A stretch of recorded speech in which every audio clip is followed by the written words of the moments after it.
Welcome and thank you for joining me.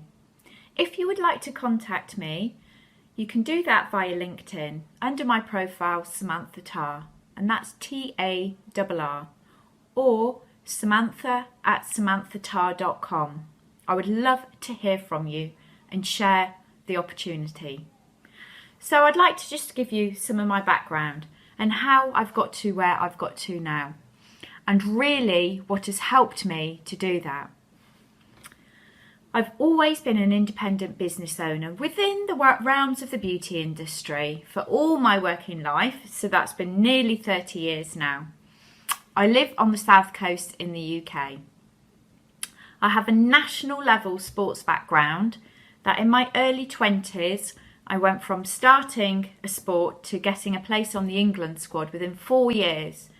Now, what that really meant was I wasn't the best at what I was doing, but you know what? I was really committed at what I did, and I trained really, really hard, and I absolutely loved it.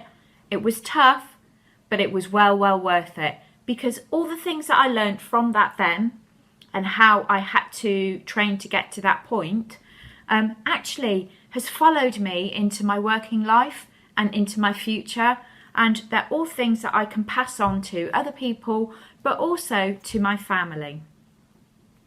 So I'd like to give you a little bit about my story and actually how anybody, if they want to and they have the right mindset and they choose to go from changing a job or a career, starting a new opportunity, to actually making that a success, and the journey that you need to take to get to that point. Most of it is down to mindset, and that's what I'm going to talk to you about today. So I've been very lucky. I've had an amazing career and I've absolutely loved what I've done with my businesses. But over that 30 years, things have hugely changed, as they have for everybody in all different industries. You know, I'm not saying mine is any different to anybody else's. But what I had to do is keep changing and adapting to be able to stay in that and to be able to earn a good income from that. 7 years ago, or nearly 8 years ago, I had my daughter, and anybody who's got children, especially the parent that has becomes the main carer for that child. You know, well, lots of men are doing this these days, so it's not just the women that are stay-at-home mums, or even mums that are trying to work around bringing up a child. You know, this is shared between the men as well, and sometimes it's the men that actually stay. So this could be for you. You know, this could be you. You know, everything's changed. How are you going to adapt? You know, the first few years you're really thrown into bringing your child up, but what then? You know, you need to have an idea of how you're going to be able to work flexibly, which is what a lot of people want to be able to do now. Well, maybe you're just not on the right career path and you want to make some changes. Sometimes these don't always come overnight, or it's not always possible because you have financial commitments, like most people do. You know, the main things are eating, where you're living, you know, your rent or your mortgages, you know, and your clothing. You know, these are the fundamental things that we need and our family need. So this is why I want to share with you my story. So although I've absolutely loved what I've done, I've got to the point where I realised that actually if I carried on doing what I was doing, it wasn't going to pay me into my retirement. Having always been self-employed, I didn't have a huge big corporate pension. But actually inside me, I knew I had so much more to give, have so much to offer. And that's why when I was looking at a new opportunity, I could see straight away that I could do it, I could learn it flexibly around my family, around my daughter, and actually it's opened up a whole new world for myself, and it's opened up a global world. So there's so many opportunities now, and I'm not saying what I do is going to be necessarily right for you, but I just want to give you some ideas on how to go from thinking you need to make a change, realising you have to make a change, to how are you actually going to positively make those steps. And for me, it was all about growing my mindset. Now, for any business, or even if you're in the working world or corporate world, I would say what you do is 20% is knowledge in what you do. 80% is all about your personality, your mindset, and your positiveness. Because whether you're in a business, or you're growing a new business, or you're looking at a new opportunity, or whether you're in a corporate role or a new corporate role, how successful you are is going to be down to your mindset. So if your mind isn't clear on where you're going, and that's down to setting goals, they don't have to be huge goals. They can just be goals to make a change, or it might be a goal to be positive every day, or say something nice to somebody every day. So the more you can work on yourself, which makes your 80% of your personality is going to be your success rather than the knowledge in what you do. If you grow your mindset, everything else will follow with that. So if you're at the point and you're at some crossroads and you really don't know what to do, or you've started a new opportunity, you've started maybe a at-home business, which there's so many different ones these days that we can do with the internet. It's opened up so many doors, and that's what it's all about. Doors opening, having a look through, is this for me or not? How am I going to do that?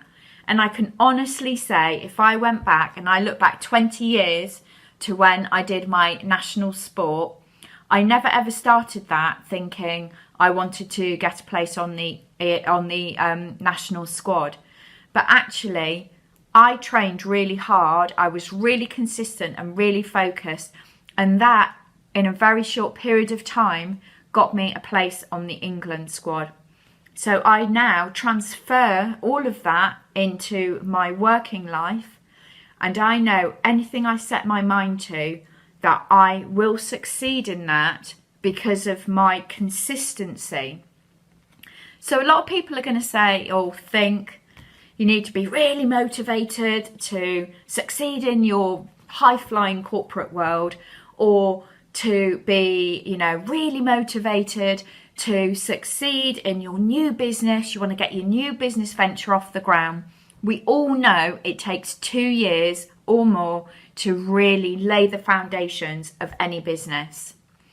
So how are you going to stay motivated? Well, if I'm being honest, I don't think you can wake up every morning and be 100% motivated. It's not going to happen. Even if you do that for the first week, 2 weeks, 6 weeks, you're loving what you're doing, 6 months. At some point, that motivation is going to be not there. Or even if you're just on a long-term diet, it's not about staying motivated. It's about being consistent. And being consistent is the key. Being consistent means going to your diet class when you don't want to go to your diet class, going to your training session when you don't want to go to your training session, turning up in your business every day, even when you don't want to do that. This is being consistent. How are you going to stay consistent to succeed in the business or the goal that you've set yourself? And for me, and a lot of other people out there, it's all about the mindset and about what are you feeding your mind. So have a think about, you are the average of the 5 people you spend the most time with. Now, that might not be the people that you're actually in conversation with. That might be who you're listening to. Who are you reading? What books are you reading to really feed your mind to stay positive, so you can attract people to you. You're going to be positive, you're going to be buzzing. Everyone's going to think, how do they stay motivated? Well, that actually you might not have woken up motivated that morning, but actually if you've got consistent daily habits, like the first thing in the morning that I do, the first 15 minutes I read something positive. and I tell myself every day something positive, and I do gratitudes, and that sets me up for the day. You know, life happens, things happen during the day. We don't know what's going to happen, even if we've planned it. But actually, if you're positive and you set your goals and you feed your mind with the right information, you will stay consistent. And consistency is the key here, not motivation. So if you've got a burning desire inside and you know that actually you've not even scratched the surface of what you're capable of, I wholly suggest you start to look at some books. You know, these are books that have been around for decades. Think and Grow Rich by Napoleon Hill, The Science of Getting Rich by Wallace D. Wattles. You know, they've been talking about this sort of stuff.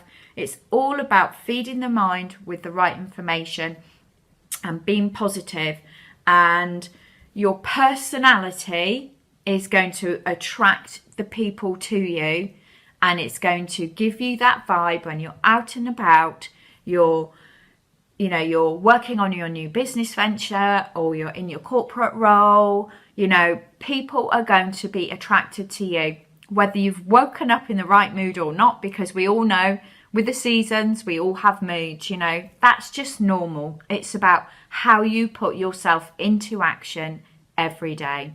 And that is through a growth mindset. So everyone has different ideas or different authors that really resonate with them. So I would suggest have a couple of books, start reading them, start to change your mindset to have a positive day.